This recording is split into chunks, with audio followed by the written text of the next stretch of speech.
Lisette de Nominingue. Je suis fille unique et mon père fortuné vit seul depuis la mort de maman il y a plusieurs années.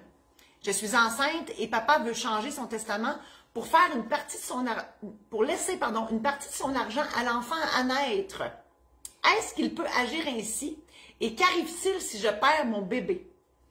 Bien, c'est sûr que s'il n'y a pas de bébé, le legs ira pas au bébé, puis il va aller au suivant inscrit dans le testament. Donc, normalement, l'enfant à naître, quand on dit, parce que là, ce serait ses enfants au second degré, ben, s'il dit je lègue mes biens à mes enfants au second degré, ben, c'est ses petits-enfants nés ou à naître. Mais s'il n'y en a pas, ben, on passe à l'autre appel. Donc, on regarde son testament, parce que souvent, on prévoit, là. On prévoit que l'éventualité, s'il y en a, s'il n'y en a pas, etc. Donc, on va aller voir c'est qui hériterait en l'absence d'enfants au second degré. Autre question, un peu, je trouve ça drôle, un peu têtu, juste un peu. Il n'est pas têtu tout le temps, juste un peu. Ça me fait rire. Quant à l'histoire familiale, il veut également me laisser la maison familiale, mais à la condition que je ne la vende pas. Peut-il inscrire une telle exigence dans son testament? La réponse est oui. C'est une stipulation d'inaliénabilité. Je vous mets au défi d'écrire ça sans faute. Une stipulation d'inaliénabilité. Donc, la personne ne peut pas l'hypothéquer et ne peut pas la vendre. Ça, c'est un couteau à deux tranchants à un moment donné. Donc, c'est ça. Mais oui, ça se peut. Il y en a qui le font. Je l'ai fait. Pas dans mon testament, là. Mais je l'ai fait comme notaire. Oui, ça arrive des fois pour des raisons sentimentales. Ils veulent que le bien reste en famille. Souvent, par exemple, ce que je vais écrire, c'est à la condition qu'il reste dans la famille. Tu sais, ça passe mieux. Ça descend dans l'arbre généalogique, ça va jusqu'aux racines. Puis, non, ça va jusqu'au... Vous comprenez la patente, les pommes, puis tout là.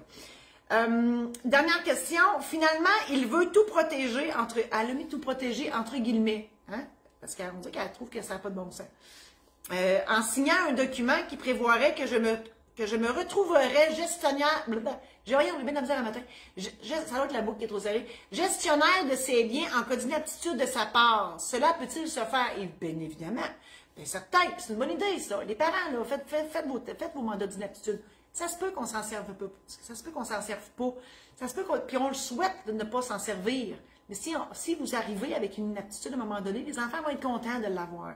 Puis oui, qui est de mieux placé que vos enfants pour s'occuper de vos affaires et de votre personne. Donc oui, Lisette, votre père peut et devrait faire un mandat d'inaptitude. Puis si c'est vous qui veut nommer comme mandataire, ben vous n'avez pas un mot à dire maintenant.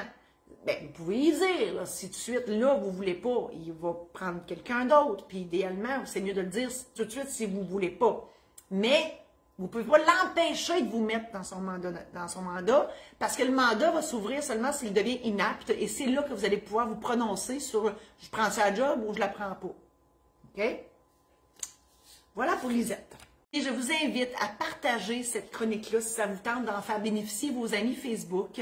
Je vous invite aussi à aller sur YouTube et chercher Notaire pas ordinaire. Toutes mes chroniques juridiques sont là en segments. Vous avez des complets, vous avez des segments, vous avez des bloopers. Donc, quand je fais blablabla de même, là, puis toutes sortes d'autres niaiseries que je dis, là, puis que je fais, bien, vous les avez toutes.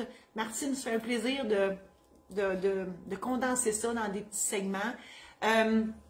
Visitez mon site internet marie-josée-saint-laurent.com où il y a plein d'outils qui sont là pour vous parce que mon souci dans la vie, c'est de vous aider, c'est de vous rendre la vie facile, de vous aider à apprivoiser ça, cette bébite-là de notaire, là, parce que c'est ça, des fois ça fait peur. C'est des mots comme testament, notaire, c'est plate, puis on fige, puis on fait « Oh mon Dieu Seigneur, on est étourdite ». Voilà, donc tout ça est là pour vous aider.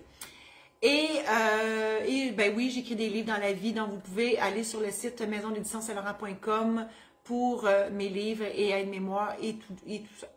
Merci infiniment encore et je vous embrasse à la semaine prochaine.